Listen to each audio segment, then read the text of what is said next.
ABP news आपको रखे आगे। देखिए, इस वक्त जो है वो पूरे उत्तर भारत में कड़ाके की ठंड पड़ रही है ना। इस ठंड में हमारे अन्नदाता खुले आसमान के नीचे दिल्ली की सीमाओं पर पिछले 40 दिनों से डटे हुए हैं और इसे लेकर के विपक्षी पार्टियां केंद्र सरकार को घेरने में लगातार लगी हुई हैं। आरोप लग रहा है कि अपनी जिद की वजह से सरकार ने किसानों को ठंड में छोड़ रखा है, लेकिन आरोप लगाने वाले खुद क्या कर रहे हैं, आज हम आपको बस यही दिखाने वाले हैं। राजस्थान के मुख्यमंत्री अशोक गहलोत दिल्ली में प्रदर्शन कर रहे किसानों के लिए बहुत परेशान हैं, बहुत चिंतित हैं। राहुल गांधी भी लगातार ट्वीट पर ट्वीट कर रहे हैं, लेकिन राजस्थान की सरकार अपने यहां किसानों के साथ क्या कर रही है, जानते हैं आप? आखिर क्यों राजस्थान में किसान ठंड से मर रहा है? किसानों पर सरकारी सितम की यह कहानी देखिए और जोरदार घंटी बजाइए उन नेताओं की जो किसानों से हमदर्दी का दिखावा करते हैं।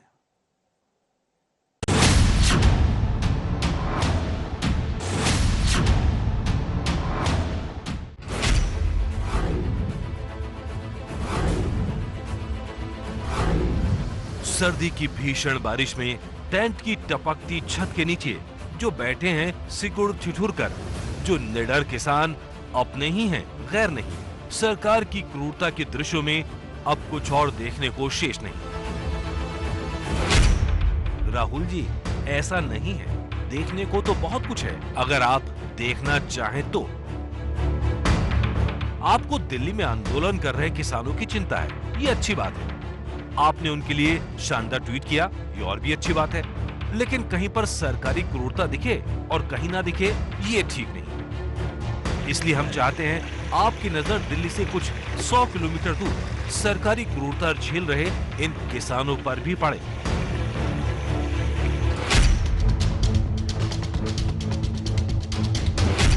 रात की 10 बजे लाइट देते हैं और इस कड़ाके की सर्दी में बेचारे मजबूर होकर ये खेत में खड़ा रहता है। मुश्किल तो बहुत है, लेकिन अब क्या करें, मजबूरी खेती है तो करना तो पड़ता है। इससे बड़ा क्या अन्याय है, किसान बेचारा भीग रहा है, टूट रहा है। ठंड लग रही है ना, क्या करें, ठंड लग रही है, मजबूरी है तो कैसे बच्चे को पालने कैसे करें। दिन का किसी को दे देते हैं, रात को किसी देते हैं, भ्रष्टाचार का अंबार बना हुआ है यहाँ। मुख्यमंत्री से हम ये कहना चाहते हैं, किसानों की ना सुने।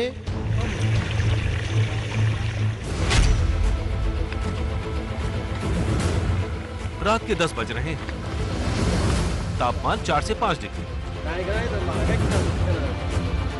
इस सर्द रात में हाथ में टॉर्च लेकर चल रहे ये लोग कौन हैं और कहां जा रहे हैं? जवाब है, ये किसान हैं और इस ठिठुरती ठंड में अपने खेत जा रहे हैं।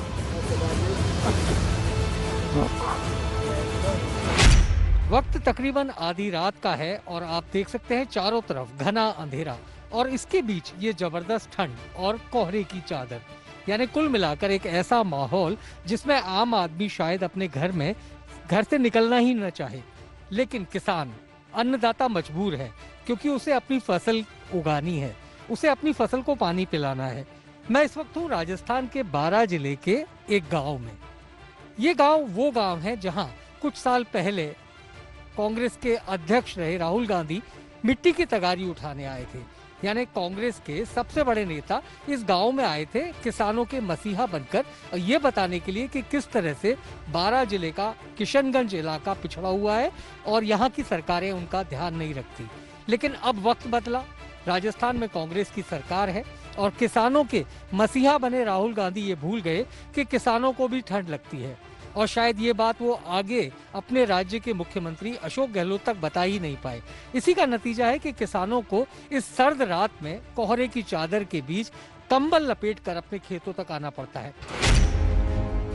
तो दिल्ली में ठंड से ठिठुरते किसानों की चिंता करने वाले कांग्रेस नेताओं के लिए राजस्थान की इस कहानी को देखना जरूरी है।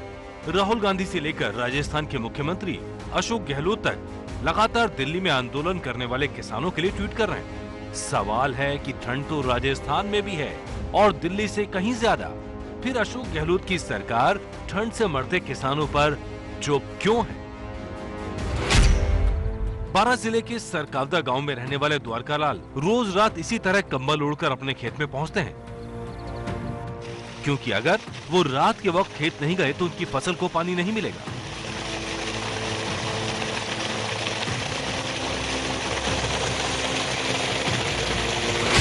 मेरे साथ ये आप देख सकते हैं एक बिजली का बोर्ड है।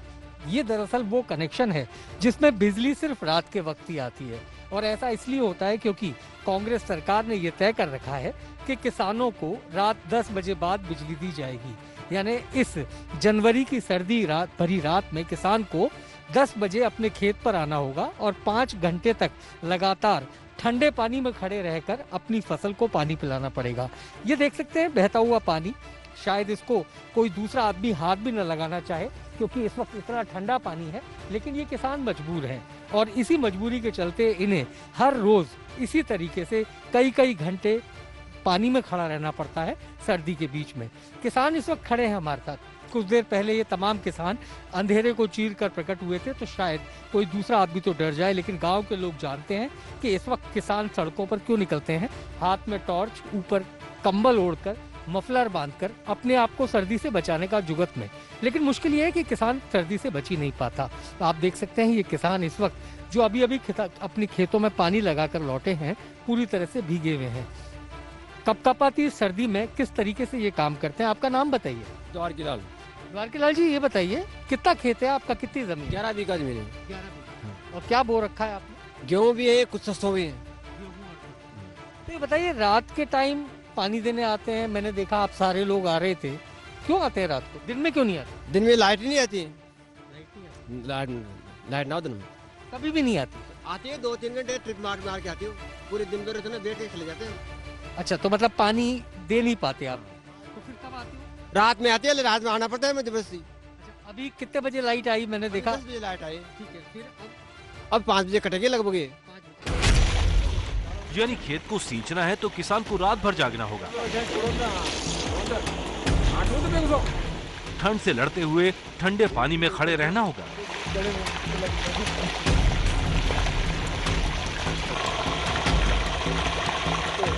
एक बीघा खेत को सींचने में द्वारकालाल की पूरी रात गुजर जाती है।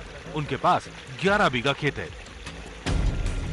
यानी उन्हें अपने पूरे खेत को सींचने के लिए हर रात ऐसे ही आना होगा, क्योंकि राजस्थान सरकार इस इलाके में सिंचाई के लिए सिर्फ रात में ही बिजली देती है। क्या कहना चाहोगे सरकार से? कभी आप लोगों ने कहा कि बिजली 2 दिन? कहते हैं, हम ज्ञापन के माध्यम से कहते हैं, मगर ना सुनती नहीं सरकार, सुनती नहीं। मुख्यमंत्री जी को क्या कहना चाहोगे? मुख्यमंत्री जी से हम यही कहना चाहते हैं, किसानों की ना सुने और दिन में लाइट दे, रात में न दे। मुख्यमंत्री से ये गुहार लगाने वाले द्वारकालाल अकेले नहीं हैं। एबीपी न्यूज संवाददाता मनीष शर्मा जब राजस्थान के किसानों की समस्या की पड़ताल करने निकले तो उन्हें एक के बाद एक कई खेतों में यही हाल दिखा।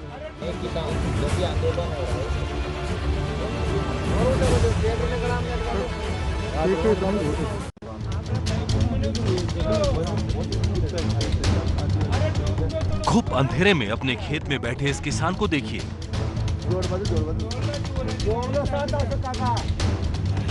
टॉर्च की रोशनी में वो सिंचाई के लिए पाइप लगा रहा है।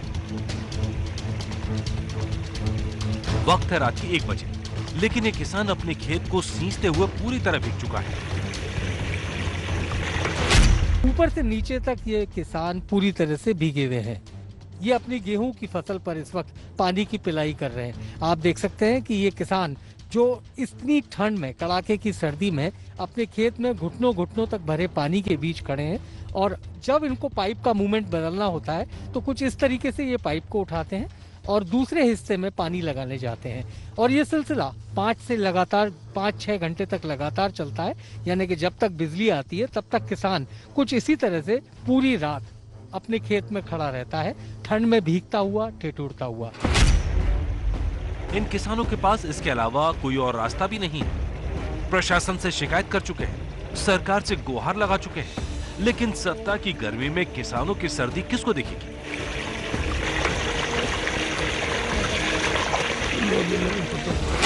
रात को ही पानी वानी क्यों देते हैं आप लोग? मजबूरी है किसान की कि रात्रि को इस कड़ाके की सर्दी में सरकार को और ये बिजली विभाग को अभी पानी के लिए किसानों के लिए पेड़ नहीं देना चाहिए, पर मजबूरी है किसान की बेचारे की कि रात की 10 बजे लाइट देते हैं और इस कड़ाके की सर्दी में बेचारे मजबूर होकर ये खेत में खड़ा रहता है।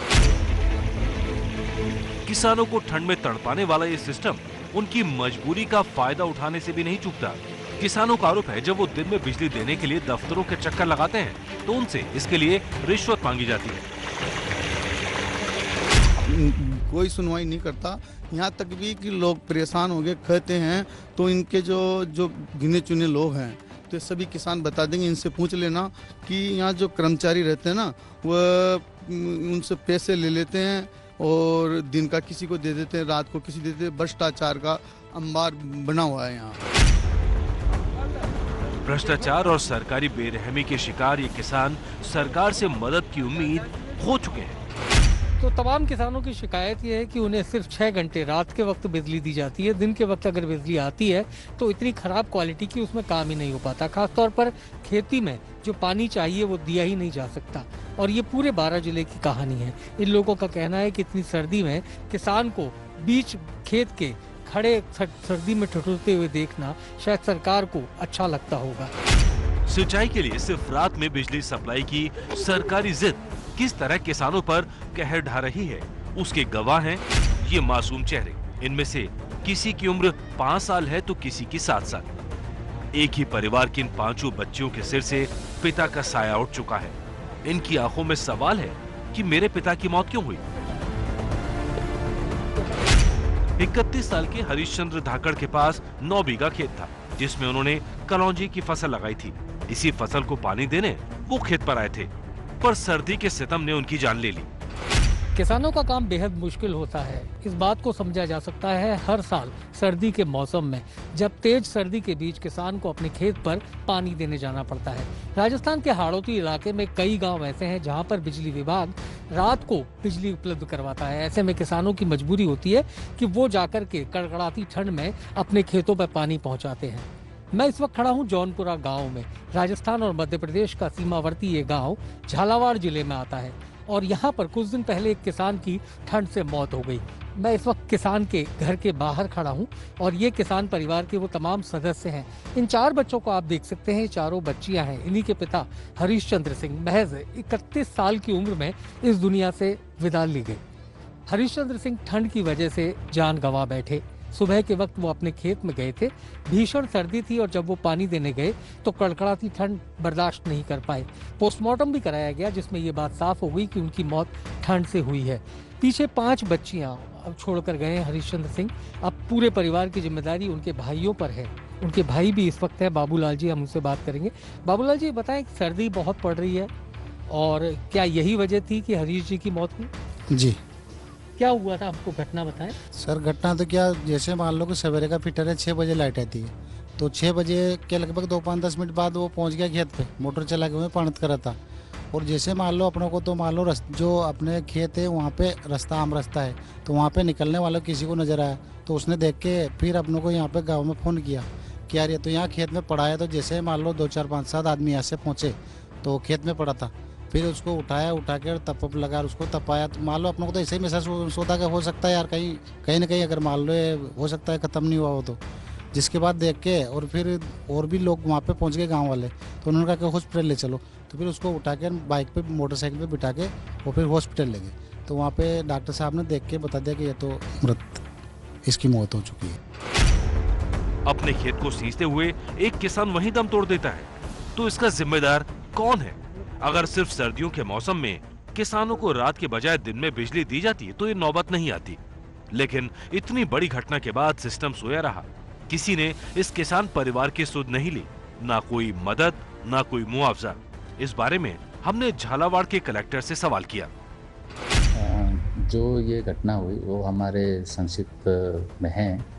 विदित ये है कि यहाँ राज्य सरकार द्वारा ही ये नियम तय कर रखा है। हम राज्य सरकार से ये मांग करेंगे कि भाई जिस तरह नरेगा का जो शीतकालीन और गर्मियों के समय अलग अलग प्रावधान होते हैं काम करने का, उसी तरह यहाँ भी यदि बदलाव किया जाए तो अच्छी बात है। बाकी रह गई मुआवजे की बात, तो मुआवजे के प्रावधान के अनुसार उसमें हम एक बार चेक कर लेंगे, क्योंकि जो यहाँ मुख्यमंत्री सहायता कोष से मुआवजा दिया जाता है वो लगभग एक्सीडेंट या दुर्घटना में दिया जाता है। तो इसमें हम एक बार चेक कर लेंगे कि यदि वो पात्रता रखते हैं तो हम लोग जरूर मुआवजा देंगे। पिछले 1 महीने में राजस्थान में रात के वक्त खेत को सींचते हुए 3 किसानों की जान जा चुकी है। इसके बावजूद सरकार या प्रशासन ने बिजली सप्लाई के वक्त में बदलाव को लेकर कोई फैसला लेना जरूरी नहीं समझा। रात में खेत सींचते वक्त किसान सिर्फ सर्दी से ही नहीं लड़ते, बल्कि जानवरों और सांप बिच्छू का भी खतरा होता है। नंदलाल के बेटे नरेंद्र के लिए यह खतरा जानलेवा साबित हुआ।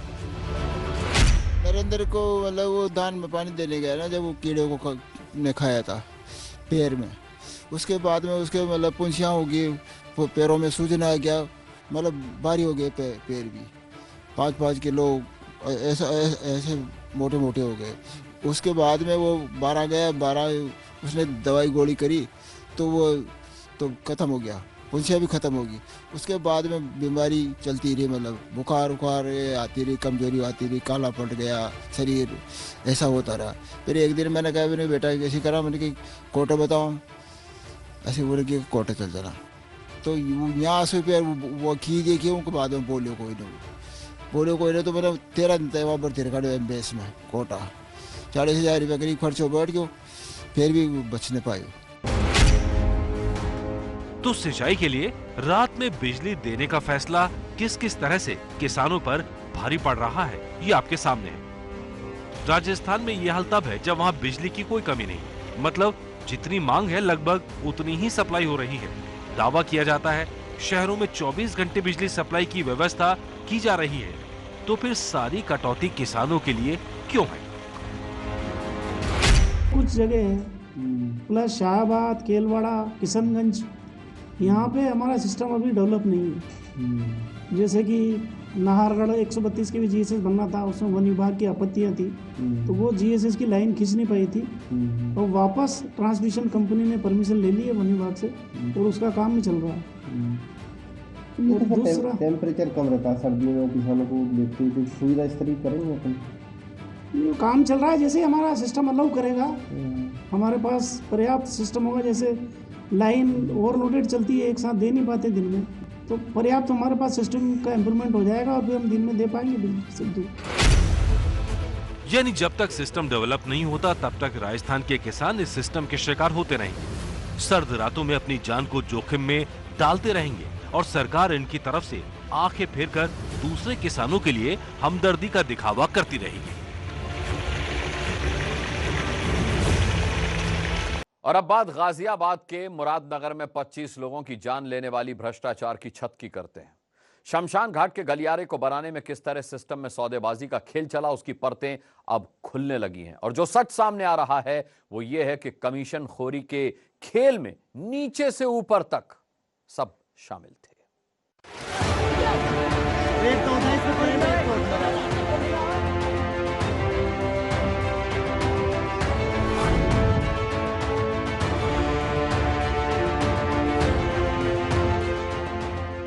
तो गाजियाबाद के मुरादनगर में भ्रष्टाचार की छत के नीचे दबे 25 लोगों की मौत का जिम्मेदार कौन है?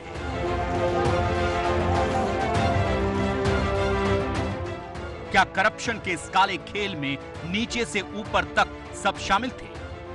ये सवाल इसलिए अहम हो गया है क्योंकि अब इस मामले में एक नया खुलासा हुआ है।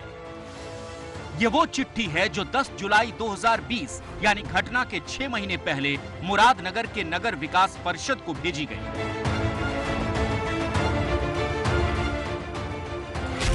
इसी तरह जून के महीने में लिखा गया एक और पत्र भी सामने आया है। दावा है कि इन चिट्ठियों में मुरादनगर के शमशान घाट में बन रहे गलियारे में हो रहे भ्रष्टाचार की जानकारी वरिष्ठ अधिकारियों को दी गई थी।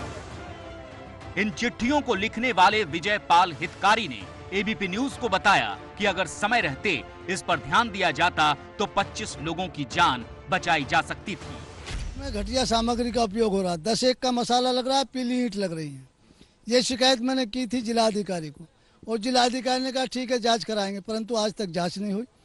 पहली शिकायत मैंने जून माह में की थी, दूसरी शिकायत मैंने जुलाई में की थी और उसके बाद कोई कार्रवाई हुई नहीं और ये हादसा हो गया जिसमें 25 जान चली गई। इस मामले में अब तक आरोपी ठेकेदार अजय त्यागी और अधिशासी अधिकारी निहारिका चौहान समेत 5 लोगों की गिरफ्तारी हो चुकी है।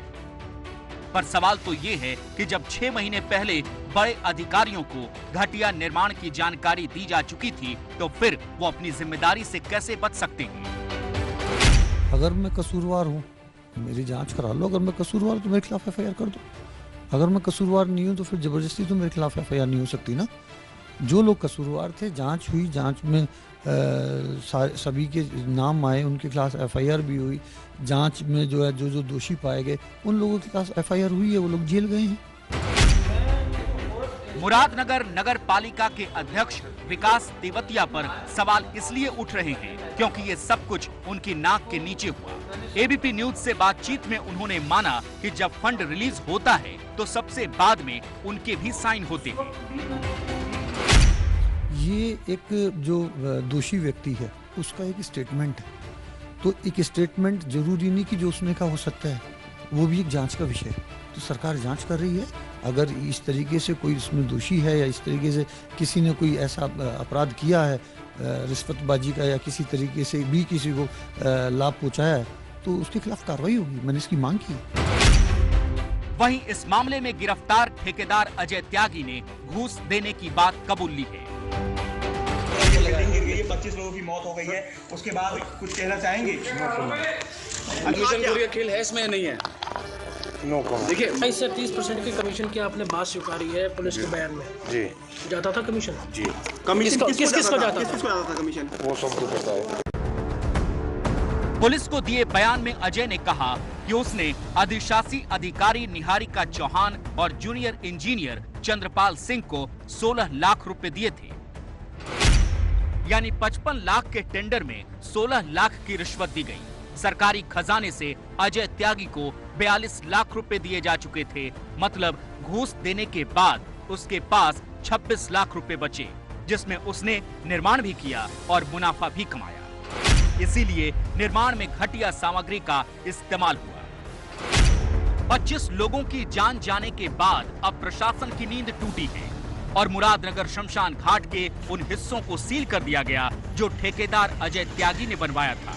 इसके साथ ही 5 सदस्यों की टीम को पूरे मामले की जांच का जिम्मा सौंपा गया है। ये टीम डीएम को अपनी रिपोर्ट सौंपेगी।